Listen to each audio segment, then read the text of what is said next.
Okay, let's unpack this because I want to start by talking about this Italian traveler, a guy named Giuseppe Marco Antonio Baretti. Oh, right, the literary critic. Yeah, exactly.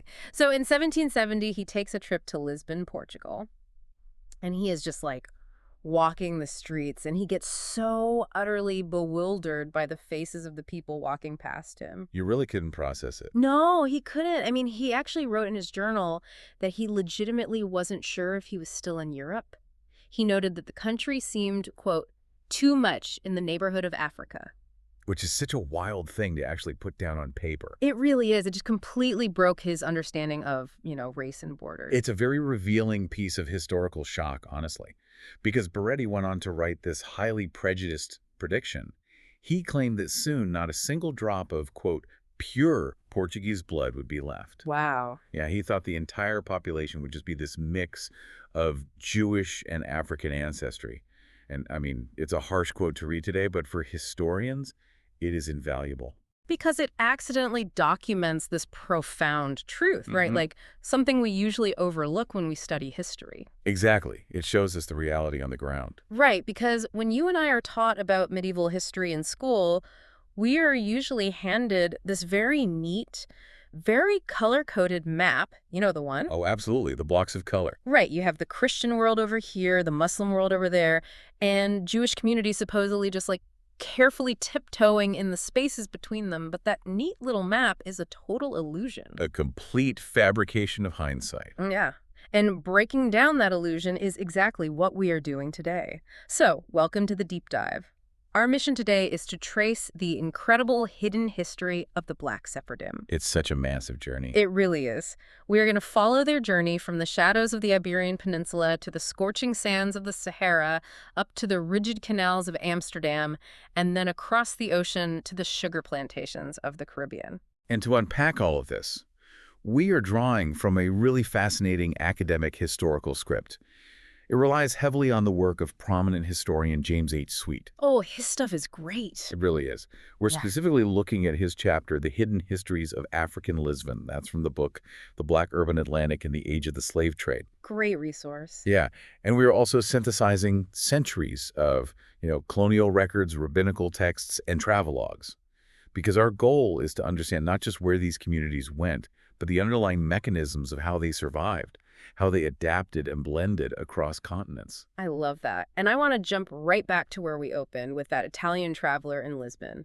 Because my immediate assumption when I hear about a heavily integrated Portuguese city in 1770 is that this must be the direct result of the transatlantic slave trade. That's what most people would assume, yeah. Right. But the sources suggest this visual blending goes back way further than that, don't they? Oh, significantly further. What Baretti was seeing, it wasn't some recent demographic shift.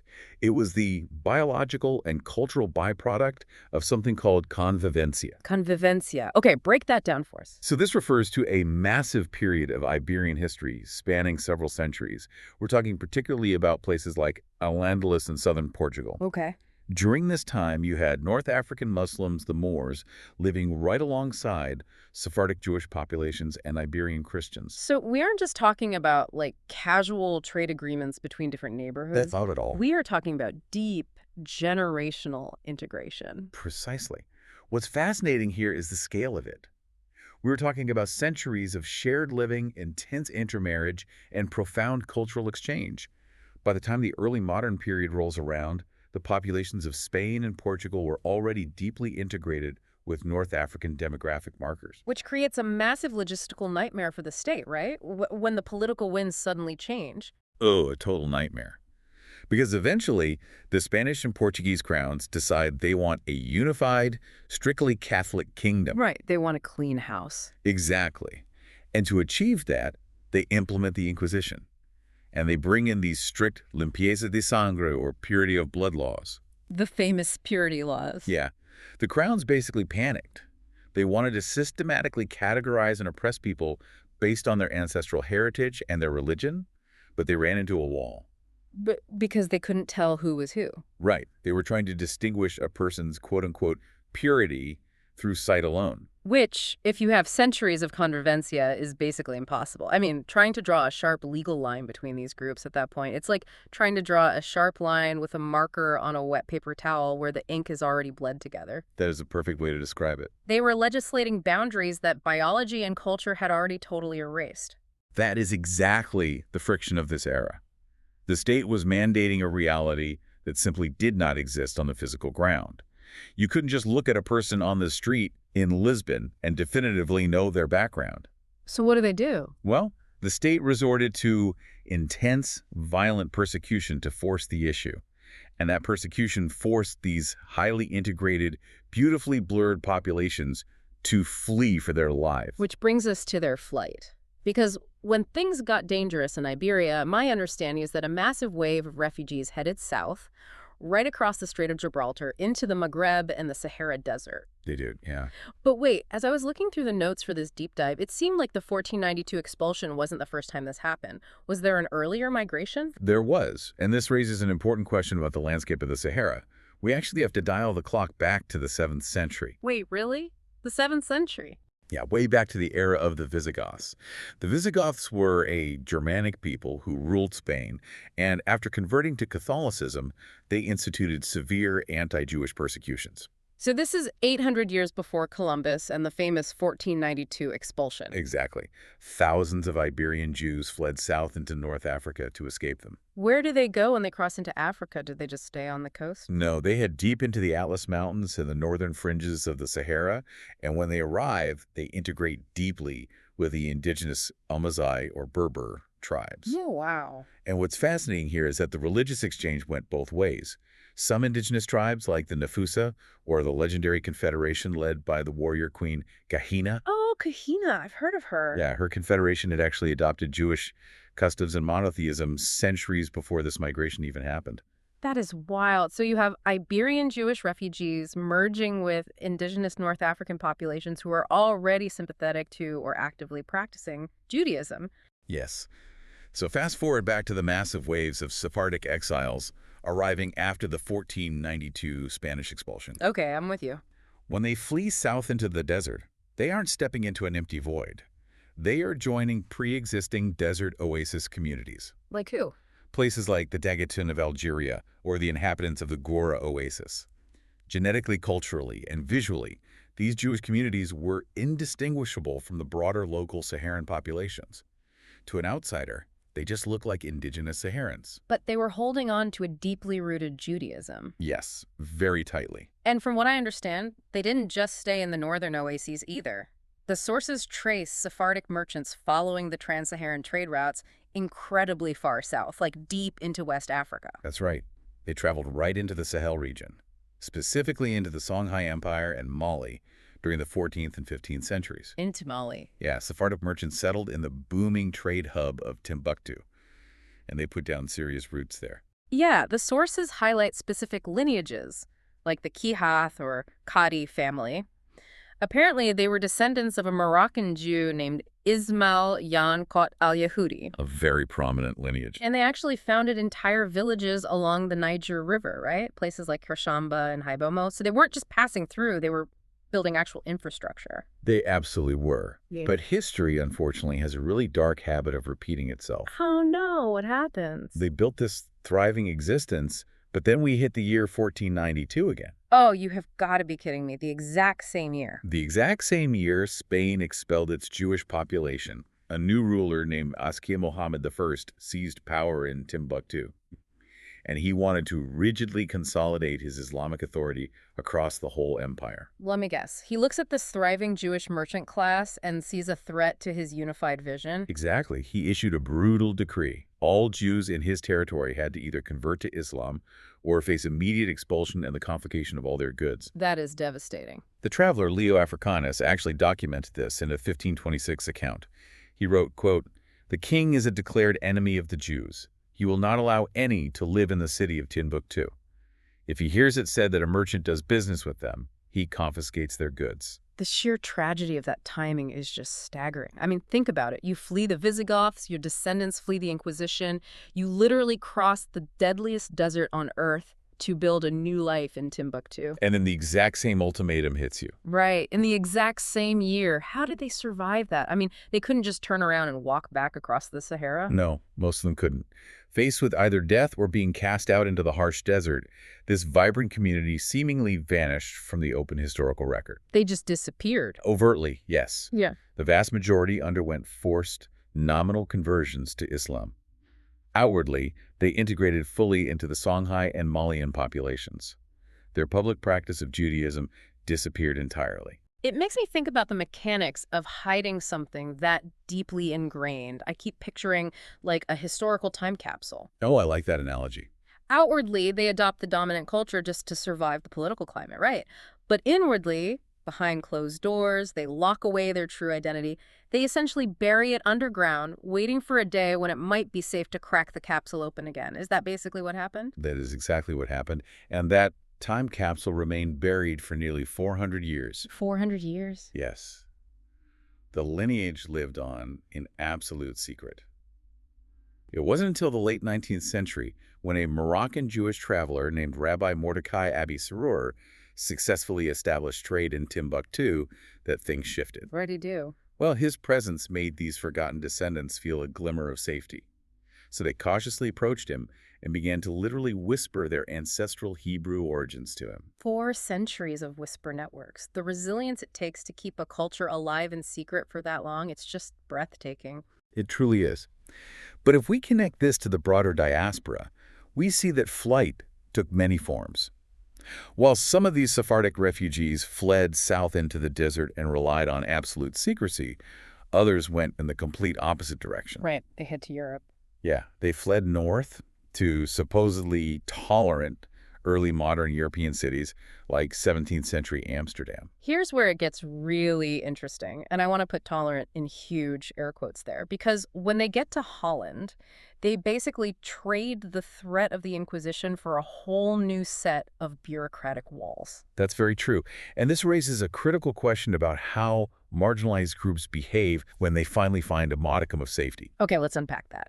When Sephardic merchant families arrived in Amsterdam, they didn't arrive alone.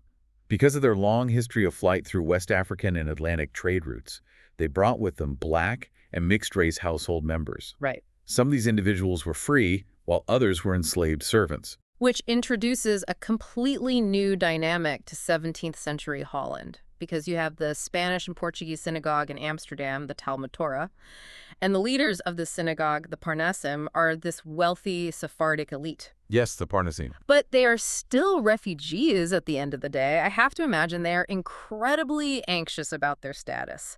They want to prove to the Dutch patrician class that they are sophisticated, that they belong, and that they aren't a disruption, you know? That anxiety is the key driver of everything that follows. The Parnasim are desperate to maintain their new social standing. So when confronted with the complex racial and social realities of their own household walking into the synagogue, they panicked. Of course they did. They implemented strict community regulations known as a scumon. Instead of embracing their shared history, they essentially built an internal caste system. They separated their own congregation along racial and halakhic, meaning Jewish, legal lines. Okay, can you break down the halakhic side of this? Because the sources outline a very deliberate bureaucratic divide between what they call partial conversions and full conversions. How did that actually work in practice? Right, so under the traditional frameworks of the time, enslaved domestic servants in Jewish households were often subjected to a partial conversion known as Eved Kinani.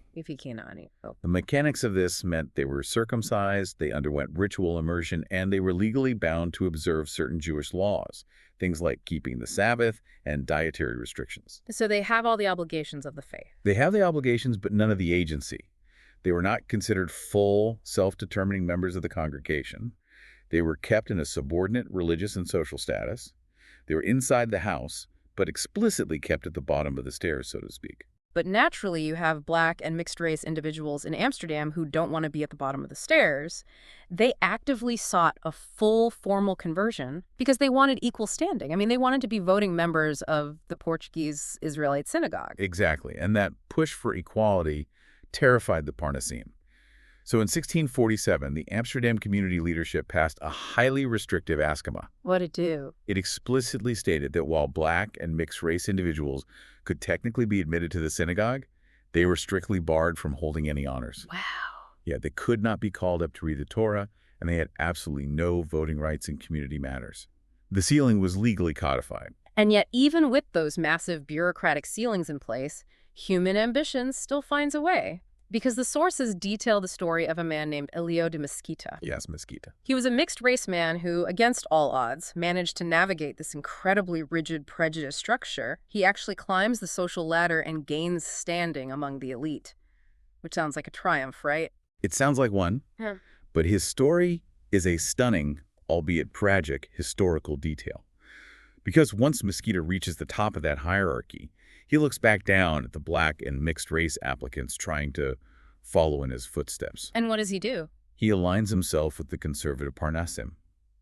He actively votes to enforce those exact same restrictive rules against his own peers. Oh, man. We see this in modern corporate culture all the time, right?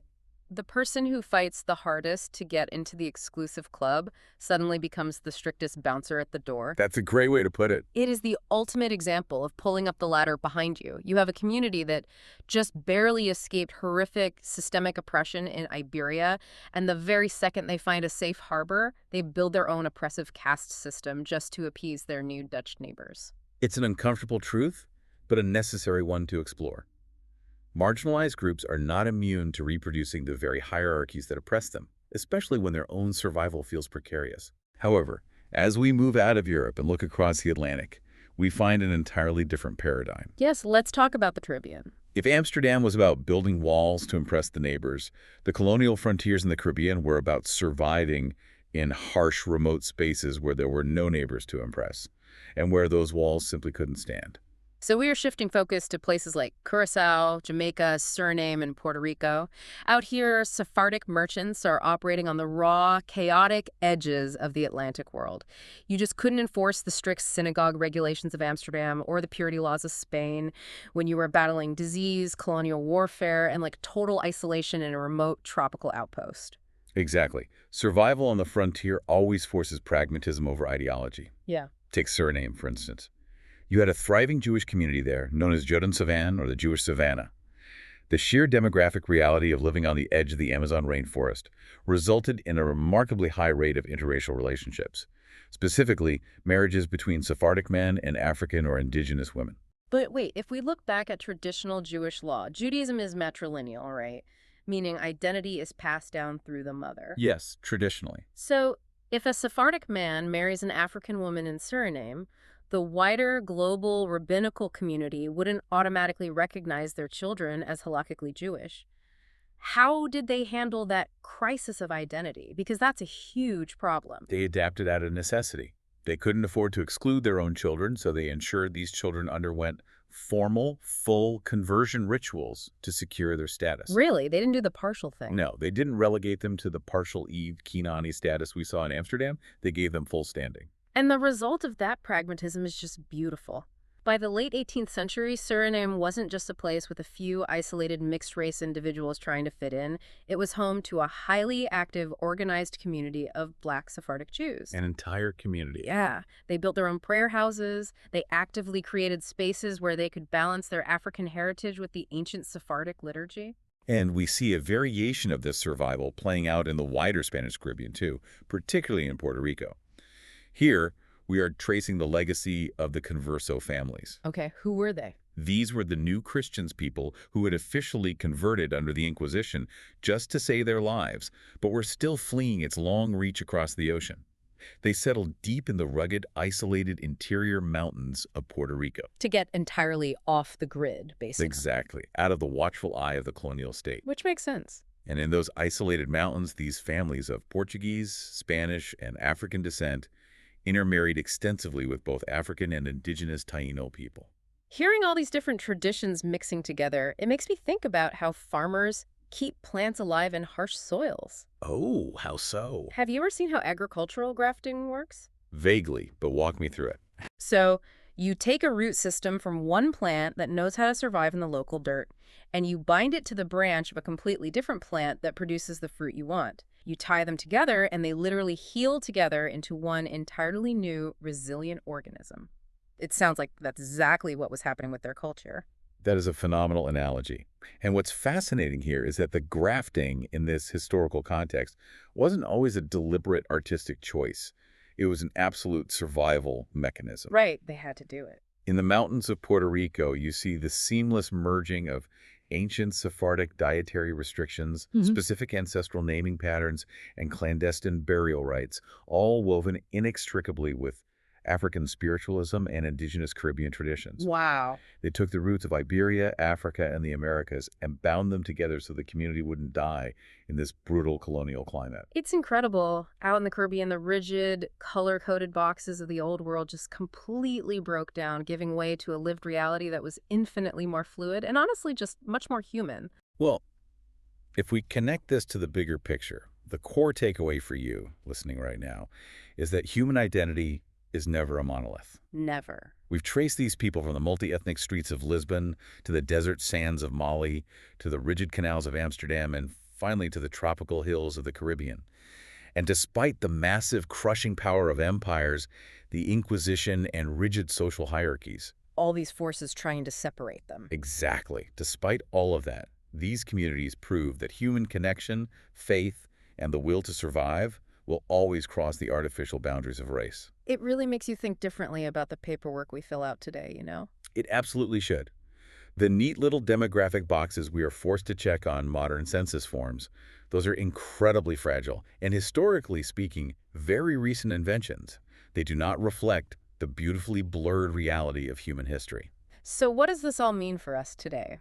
It leaves me with a thought I haven't been able to shake since we started unpacking these sources. Just think about how much of this incredible history was preserved merely through secret, terrified whispers in Timbuktu or hidden off-the-grid mountain rituals in Puerto Rico.